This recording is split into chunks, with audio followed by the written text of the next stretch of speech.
Olá a todos e todas, eu sou o Davidson Viana, aqui de novo com vocês, professor da Universidade Federal do Paraná, e hoje vamos conversar sobre autismo.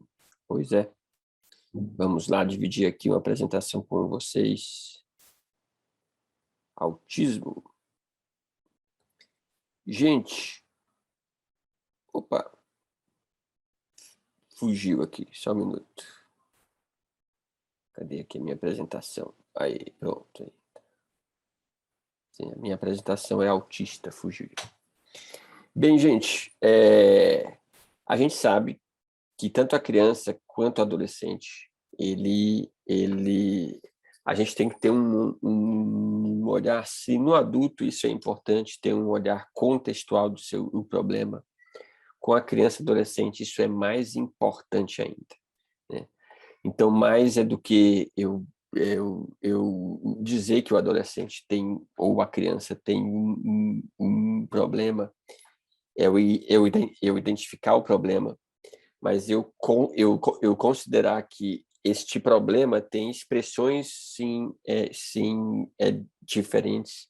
E se eu passo para a família que esse problema é uma deficiência apenas, eu estou, sim, culpabilizando o sujeito por aquele problema, estou esquecendo de enxergar outros elementos que podem muitas vezes é melhorar aquele problema, sim,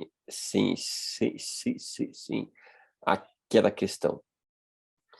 Em relação ao transtorno do espectro autista, uma vez feita essa introdução, então, o que é o transtorno do espectro autista? E por que eu falo em espectro? Aí lembra que na primeira aula eu falei para vocês que a partir do DSM-5, né, se começou a ter um olhar menos categorial, né?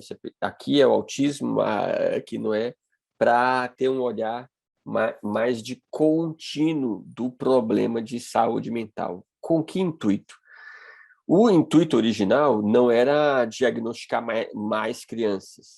Não, o intuito original é fazer identificações mais precoces de crianças que têm problemas para ter uma ação multiprofissional, né, uma ação pedagógica, clínica, psicológica, terapêutica, ocupacional, de estímulo para esta criança e adolescente. Porque quanto mais cedo você tem essa intervenção, sim, é multiprofissional, o fomento de aprendizados a lidar com essa questão, o trabalho com a família de aceitação, quanto mais cedo você tem essa intervenção, melhores são os resultados. Então, é por isso que a gente tem esta denominação nova, que são os transtornos do espectro autista. E eles são distúrbios, que está escrito aqui, né, caracterizados por uma deficiência na interação e comunicação social, em padrões estereotipados e repetitivos de comportamento e desenvolvimento intelectual irregular. Então, é essa tríade que compõe o diagnóstico de autismo. Os sintomas eles começam cedo. O diagnóstico ele é história clínica, observação, não tem exame laboratorial nenhum para fazer esse diagnóstico, aí como todos que a gente viu até aqui, né? E é isso que é interessante, né? Veja esse artigo de 2017, eu acho, que ele aponta que mesmo o autismo, que tem um componente genético claro, né? Os fatores que são preditores de um melhor prognóstico ou não, ou seja, a sua evolução, ela tem uma forte carga e interdependência dos aspectos familiares, culturais, econômicos e sociais, ao ponto de você é você conseguir diferenciar, inclusive, crianças que não desenvolveram tanto uma sintomatologia sim, é menos grave assim do autismo. Então, o autismo ele não é apenas de etiologia genética, apesar de que, né, tudo é genético, mas o seu desenvolvimento tem uma carga de determinantes sim, sociais, culturais e familiares fortes.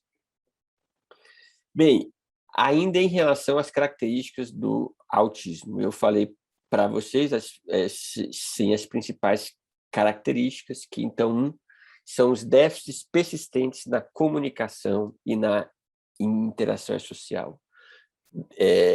E aí esse déficit sim, é o déficit tanto do olhar, né? Então a criança autista tem um olhar evitativo, não te responde, sim, olha para baixo, tem dificuldade para se comunicar, a fala mesmo, e não apenas a fala, mas na expressão, no dizer o que quer. Além disso, você tem padrões repetitivos de comportamento, interesses e atividades. É aquela criança que fica com uma tampinha de garrafa se rodando o tempo todo, com apenas um brinquedo se mexendo, mexendo a hélice. Inclusive, assim, nos quadros mais clássicos, né, uma fixação mesmo até por objetos que rodam, com padrões bem repetitivos, ou movimentos de corpo, né? O balanceio sim é do corpo para frente e para trás. Essas duas principais características elas têm que estar presentes e elas devem ser graves o suficiente para prejudicar a capacidade da criança de conviver na casa, na escola ou em outras situações. Além disso, é importante que esse tipo de manifestação seja esperado, né? Ou seja, se não seja esperado para o nível de desenvolvimento da criança. Isso é importante porque a gente hoje exige que as crianças saibam inglês com 3 anos de idade, né? Então, o fato de não saber falar inglês aos 3 anos de idade não é um problema de comunicação. Parece bobo eu falar isso, mas é muito importante que eu tenho que comparar. E eu tenho que saber, né? Então, qual é o desenvolvimento, sim, é neuropsicomotor, mas também psicológico e de interação social da criança. Sim, esses déficits de comunicação e interações sociais, eles incluem estes elementos que eu destaco aqui. A incapacidade de iniciar ou responder a conversas, dificuldade de interpretar a linguagem corporal, gesto, expressão de outras pessoas, redução do contato visual, esse é importante. Sim, é déficit de estabelecer amizades, de ajustar o comportamento a situações diferentes.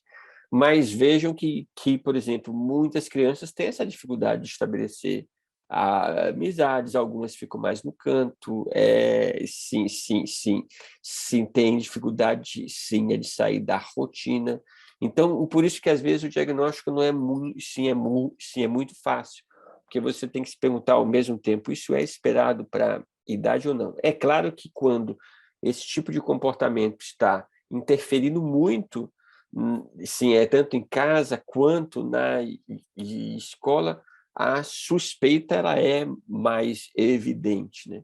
Mas quando é sutil, a gente tem que observar. Por isso que é importante a gente, como médico, se a gente fazer um segmento próximo de uma criança que está com suspeita de autismo.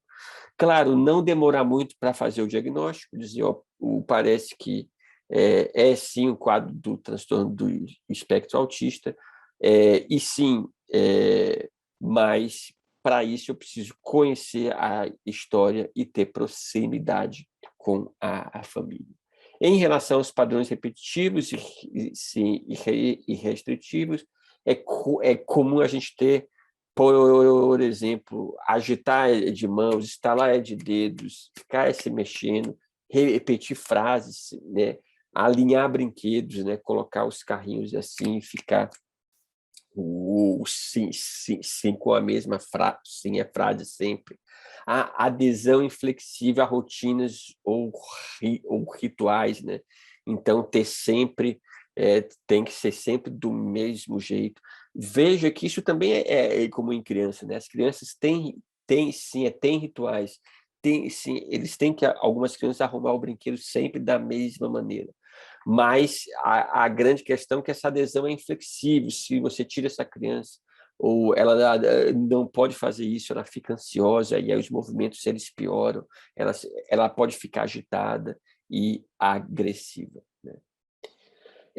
Você tem preocupação com instrumento, com elementos específicos, né? Isso aqui eu já falei. Algumas crianças têm uma reação exagerada, uma falta de reação a estímulos sensoriais, e uma parte dessas crianças se autoagridem. Então, se tem uma criança, né, se autoagredindo, a gente tem que sempre sim, suspeitar. Claro, tem a questão da violência doméstica, mas também é possível que seja autismo, né? Então, aqui está isso que eu falei para vocês sobre o diagnóstico categorial. Então, hoje a gente tem o transtorno, né, do espectro autista, que acaba abarcando uma quantidade sim, maior de crianças do que no diagnóstico anterior, mas isso é proposital para identificar mais crianças que, que podem ter essa dificuldade. E identificar não é para, né, eu não estou identificando uma doença para eu dar um tratamento medicamentoso, de novo, eu volto a repetir aqui, mas de uma criança que precisa de atenção, que precisa de fonoterapia, que precisa de terapia comportamental, precisa de terapia ocupacional, né? Então, o tratamento para o transtorno do espectro autista, ele é multidisciplinar, com aprendizado, né? Então, a gente vai ensinar a crianças com abordagens baseadas em comportamentos que encorajem a interação, a compreensão, sim, é da comunicação, e ao mesmo tempo lidar com a família, né?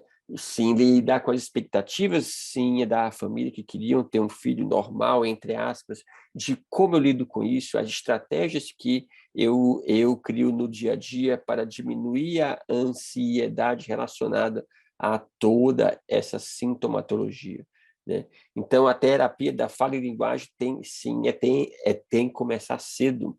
Fisioterapia e terapia ocupacional também. Tratamento medicamentoso apenas, raramente. Então, até indicado que não, que não seja a primeira aposta, porque você apenas vai amenizar alguns sintomas. E ainda assim, como a criança, né, você às vezes faz essa identificação com a criança, 3, 4, 5, 6 anos, os efeitos colaterais do uso de psicofármacos são muito maiores do que o seu uso. Então, o tratamento medicamentoso, sim, deve ficar ali. A criança extremamente agitada, que se morde o tempo todo, etc. Aí, talvez, para este caso muito extremo, seja indicado um tratamento medicamentoso. Mas, em 98% das vezes, não, né? O tratamento, sim, é multidisciplinar, que a gente conversou aqui. Ok, pessoal? Um grande abraço e até a próxima aula. Até mais.